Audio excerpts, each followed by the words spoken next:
Oh man, looks like we could have our first true mud race of the season. Add to that, we have quite a few guys returning to the series this weekend. We also have some pretty cool updates on the Lawrence brothers, Eli Tomac, and even Jorge Prado. There's also some guys who are going to be out for the remainder of the series. And let's not forget that now we're switching back to the East Coast series of the 250 class. So I will get you guys all caught up with that. Let's get into it. All right, so the first thing we're going to get into, like always, is going to be our injury updates. So the first guy we're going to talk about in the 250 class is going to be Carson Mumford.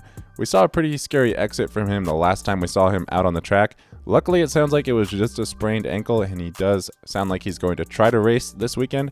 It's not 100% confirmed, but he sounds like he's going to at least give it a go, so keep your eye out for him. He is pretty far up there in the points. And then one more little bit of good news in the 250 class. Devin Simonson is back on the bike. He's looking to make his Club MX debut pretty soon. He will not be competing with us this weekend. He's looking to try to come back for East Rutherford. And then as far as everybody else, they look to be out for the remainder of the Supercross season. So that's going to be Max Anstey, Pierce Brown, Levi Kitchen, Cameron McAdoo, Jalik Swoll, Casey Cochran, Matty Jorgensen, and of course Chad Soltz. If you guys didn't already know already, Chad could definitely use our help. He did take a tough fall and he does not have feeling in his lower extremities as of right now. So if you're able to, definitely check out his road to recovery and donate there. Switching over to the 450 class, we have a couple of guys returning to the field. The first one's going to be Joey Savatgy. So we saw Joey Savatgy have that nasty fall. He ended up breaking some ribs, puncturing a lung, and he missed a couple of rounds. Thankfully, he's returning to the series, so that'll be great to see this weekend. And then not so much an injury update, but Dean Wilson is going to be returning to the American Supercross Series for the first time this year. And not just on any old bike, but he's going to be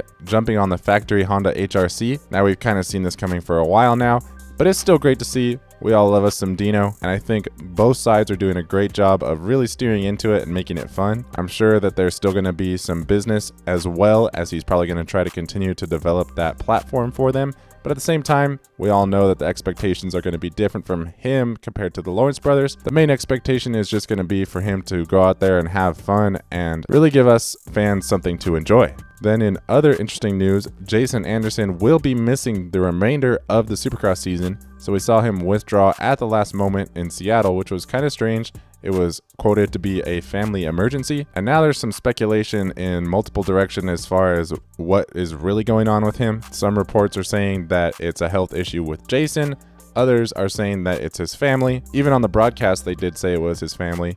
So when it comes to family issues, I understand keeping it kind of close and not really revealing exactly what's going on. And I can't really confirm for you guys what's the real deal, other than the fact that he will not be competing with us tonight or at any of the remainder Supercross races. Whatever the case may be, Jason, I hope all is well, and I hope that it can get back to normal soon. And then it's all good news for the remainder of the 450 injury updates. Cade Clason has been back on Supercross for a while now. He's not going to race with us this weekend, probably next weekend in Philly. And now we know that Hunter Lawrence is back on the bike, so that's great to hear. And even Jet Lawrence is looking to return to riding the bike in the next couple of weeks. Now, don't expect either of them to try to come back for Supercross. It looks like they've shifted their focus for motocross, understandably, as they're probably both to be considered title threats. And then even Eli Tomac is back cycling after that broken leg, and he looks to be returning to the bike in the next couple of weeks. And according to him, he is going to try to come back for some Supercross, so look forward to that. And then in a recent interview, Jorge Prado did say that things are going really well, and he's excited to come out swinging at Paula. He feels like he'll be able to come out fully prepared for pro motocross, but he is back in a good place, so that's exactly what we want to hear from him as well. Moving on to our 250 top contenders. At the top this week, we still have Tom Vial, and he's now accumulated 99 points. He's been rock solid, but I'm really curious to see how he can do this weekend. It does look like it's going to be at least semi-mud race conditions. There is some precipitation in the forecast, and the track's already pretty saturated. I feel like that's going to play towards his strengths this weekend, so can he finally get his first win of the season? That's going to be interesting to see. I think it's definitely time for him to get a win, because closing in right behind him, now only 10 points back after a pretty rough start to the season, is going to be RJ Hampshire. And one thing we know about RJ Hampshire is that he never gives up. He was in a similar situation behind Levi Kitchen last year where he was kind of out of it for the most part, and because of some mistakes and things that worked to his favor, he ended up closing in and getting the title at the end. So a 10-point lead over RJ Hampshire is really nothing to be too comfortable with, but let's not forget that we did see RJ send it a little bit too hard in the mud before, and that ended up costing him. He ended up going down. And let's not forget the guy right behind RJ Hampshire, who's only 11 points back, one behind RJ Hampshire, and that is Seth Hamaker. He looks to be pretty much the most dominant rider right now. He got his first win in the season 2 rounds ago, and then he came out and won 2 out of the 3 Triple Crown main events and was leading the third one, except he ended up tucking the front, and that cost him not only that main event win, but the overall win as well. Can he pick up where he left off, or will this mud race potentially affect his momentum? And then, of course, Nate Thrasher is the next closest guy, and he got his first career win of the season so far this year. So he was able to capitalize on that mistake that Seth Hamaker made, and he was able to get his first win. Can he carry that momentum into the weekend? He's still kind of within striking distance in this title. And then rounding out your top 5 in the points, we have Chance Hymas, who's had a pretty quiet season, but honestly, I'm okay with that. I just want him to get through Supercross safe and healthy. He did come back fairly quickly from that knee reconstruction, and honestly, he's had some flashes of speed, which was really great to see. Maybe the sloppy conditions could play to his hand tonight. Then the next closest guy is going to be Cullen Park, and he's 37 points back. He's having a rock solid season, and obviously he is the furthest up in the points as far as the privateer riders. Look for him to continue to be right around that top 5 to 8 position, and I would be curious to see exactly what he could do with a good start. Then only 2 points behind him, we have Daxton Bennick, and don't forget that he ended up missing a race, so he's on his way back up the standings. He did start off the season with a podium, so maybe he can be a podium threat tonight. And then not too far behind him, we have Max Voland. So I'm really curious to see if he's going to continue to build momentum and get better results throughout the season, or if he's kind of reached his ceiling as a top 5 guy. Then 5 points behind Max, we have Carson Mumford. And like I said in the injury updates, we're not 100% sure what we're going to get out of him. He did hurt himself pretty bad. He sprained his ankle, and it looked worse than a sprained ankle on TV last weekend. I almost thought he blew his knee up or something the way he was hobbling around. So hopefully he can at least line up tonight. And if he does, I'm sure he's not at 100%. He definitely took a hit in the points last weekend, so hopefully he can recover at least a little bit this weekend. Then rounding out your top 10 in the point standings right now, we have Austin Faulkner, and he is 52 points back. So I'm pretty okay with his season so far. I was definitely hoping for a little bit more flashes out of him, but more than anything, I just wanted him to stay healthy. He did just have his first child, and he just switched teams, and he's just coming back from brain surgery. So many things going for Austin Faulkner right now that could make things hard on him. I would not count him out for a podium by the end of the season, but even if that does not happen, I would just love to see him get through this Supercross season healthy and just build some momentum and come out swinging next year. Anyways, moving on to the 450 class, at the top we still have Cooper Webb, and he has now accumulated 236 points. And man, I don't know that I've ever seen anything quite like what Cooper Webb did last weekend in Seattle. On the surface, it probably looks a lot like last year with him and Chase Sexton going back and forth and battling down to the last lap. And I could understand how you would think that. But if you look more closely at last year, he had a really bad start, and he fought through like 12 guys on the first lap to get up into like the top 4 or so. And then he methodically worked his way into second, and eventually Chase ended up making some mistakes. Jet Lawrence also crashed into the back of him, and Cooper Webb capitalized on everybody else's mistakes and ultimately just kind of held Chase Sexton off until the end. This last weekend, Cooper Webb got a really good start, got passed twice, and somehow he regained his momentum and battled back and then held it off Chase Sexton. Last year, Chase Sexton stalled twice and hit 2 separate tough blocks. Even after all that, he still almost got the win. This last weekend, Chase Sexton didn't make nearly as many mistakes, and the fact that Cooper Webb was able to turn things around and come back like that, I just thought it was incredible. And I don't know that I've ever seen a top rider do that. He was clearly going backwards, and then he clearly moved back forwards. It will be really interesting to see if he can continue to do that.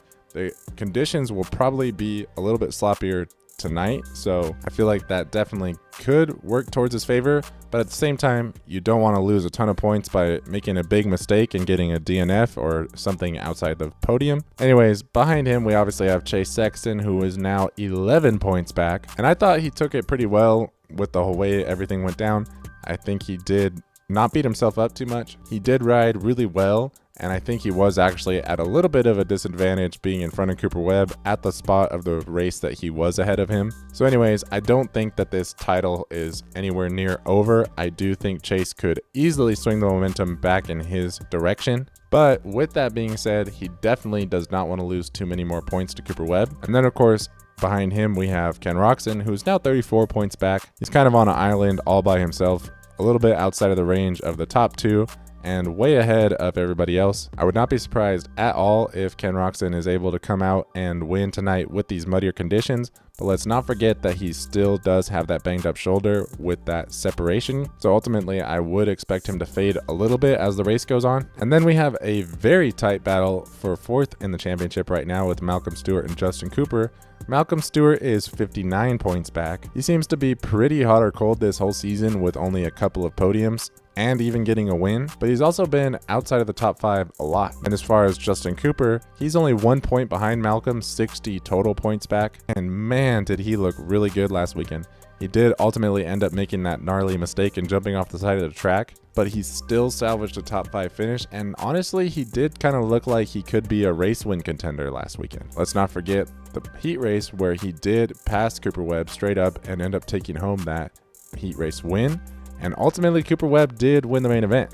Now, heat race conditions are different than main event, but that doesn't change the fact that he still looked really good. And if this track breaks down quite a bit, that could really play into his hand, as the whoops have been his weakest point. All I'm trying to say is don't count Justin Cooper out as an overall race winner tonight. And now we have a new rider in the 6th place position in the championship, and that is going to be Justin Barcia. He ended up leapfrogging Jason Anderson after Anderson did not compete last week, and he is 80 points back. I'm really curious to see what Justin Barcia could do tonight with the muddier conditions. If he can get a good start, I feel like he's definitely a podium threat. And then behind him, we do have Jason Anderson, who is now 85 points back, but let's not forget that he is going to be out for the remainder of the season.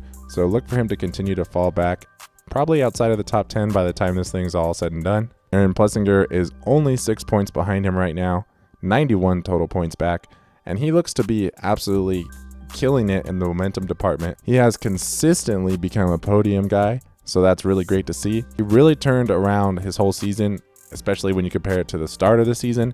He had a couple of DNFs, and now he can't seem to finish off of the podium. And then shout out to Justin Hill, who is still not that far off of Aaron Plessinger. He's only 99 total points down, so 8 behind Aaron Plessinger. He is still trying to come back from that gnarly crash that he had a couple of rounds ago. I believe he suffered a sprained ankle, and he did salvage some pretty good points in Seattle, so that was great to see. Hopefully he's feeling a little bit better tonight, and maybe we can see him start to try to work towards that top 5 finish. And then we have a pretty large gap all the way back to Dylan Ferrandis, who is now 128 points back. He is starting to get the ball rolling. He looked really good last weekend in Seattle. It would seem that there could be a little bit of frustration on his part that he was not really considered or given the option to be the HRC fill-in rider, as he is riding pretty well, already on a Honda and already in the series. Nothing against Dylan Ferrandis, but I love being able to see Dino come in, so I'm personally okay with it.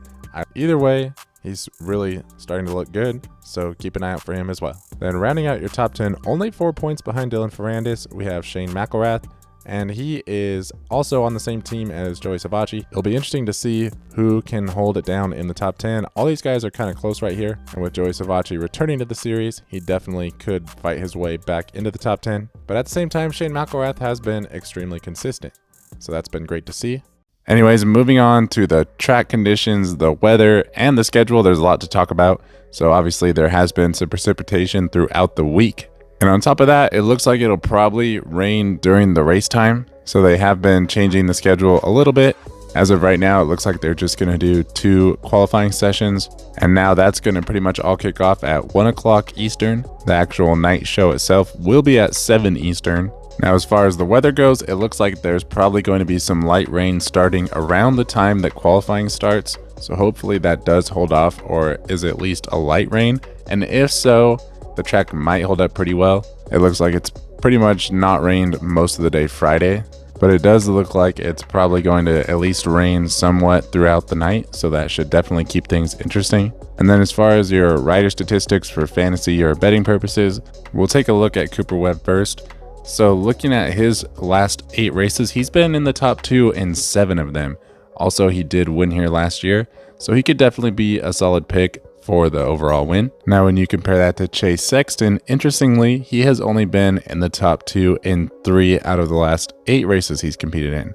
Also, he's gotten second the last 2 times he's raced here. And then as far as Ken Roczen, he did manage to place 4th last week after he was leading for quite a bit, and he does have the best average start position out of anybody. Then looking at Malcolm Stewart, he's actually pretty rarely on the podium. He's only done it twice so far this year. Now, he did come back to 7th place last weekend after being almost dead last off the start. And with Jason Anderson being out for the season, maybe he'll be back in the top 5 this week.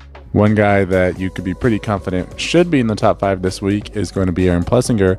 Looking at him, he's been in the top 5 in the last 4 races, with 3 of those being on the podium. Interestingly though, he has also started in the top 5 in all 4 of those races as well. So can he do it without a good start? Not quite sure, but it's probably going to be tough. And then one guy who I'm really excited to keep my eye on tonight is going to be Justin Cooper. He's been in the top 5 in 5 out of the last 7 rounds, and he was still able to manage a top 5 last weekend when he went down. He also won his first ever heat race of the season, and he generally seems to be trending in the right direction. And additionally, if the whoop section is pretty broken down and not a major factor, that could really play to his advantage, because that seems to be where he struggles the most. Now, so far we've covered 6 riders, and in my opinion, 5 of those 6 are most likely going to be your top 5, but there are a few other guys that could definitely get in there. Looking at Justin Barcia, he's probably one of those guys, but he's only had 1 top 5 so far this year with the 4th place at Indianapolis, and he does have an average finish of about 8. Now, if you guys are playing Rocky Mountain Supercross, the wild card this week is going to be 9th. So looking at riders that could potentially get 9th, definitely Justin Barcia is one of them, but I would say he's probably going to be above 9th, maybe not in the top 5. So now let's take a look at Dylan Ferrandis. He has an average finish of 9.67, but he did also get his first top 5 of the season last weekend. Interestingly, he's also 9th in the points right now, but keep in mind that he's technically kind of like in 8th place now that Jason Anderson is no longer in the series. Then of course, we can't forget about Justin Hill, who's generally finishing right around this position. If you average out his last 4 finishes, they average out to 9.25, so he's definitely a solid pick for a top 9. And then looking at Benny Bloss, he's finished just inside the top 10 at the last 2 rounds, but other than that, he's generally been more in the teen range of the results. And let's not forget that we also have Christian Craig and Dean Wilson new to the series, so they're not as established with their results or anything like that, but they're definitely guys who technically could get up in this range. Not to say that it would be something I expect, but definitely something to consider. Personally, I'm really excited to see how Dean Wilson will do this weekend. It'll be interesting to see if he can go the distance. He's been competing in arena cross overseas, so definitely not to the same level of what he'll be experiencing tonight.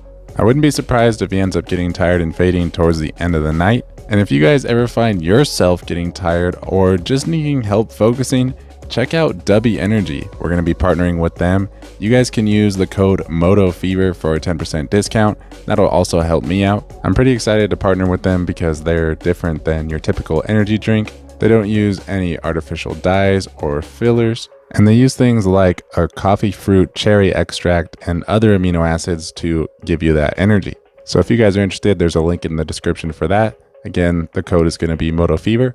And if you guys made it this far in the video, I really appreciate you sticking around. It really does mean a lot, all the support that I've had on this channel. And we're going to continue to keep trying to grow and bring you guys more and more content. Thank you guys for watching, and I will see you in the next video.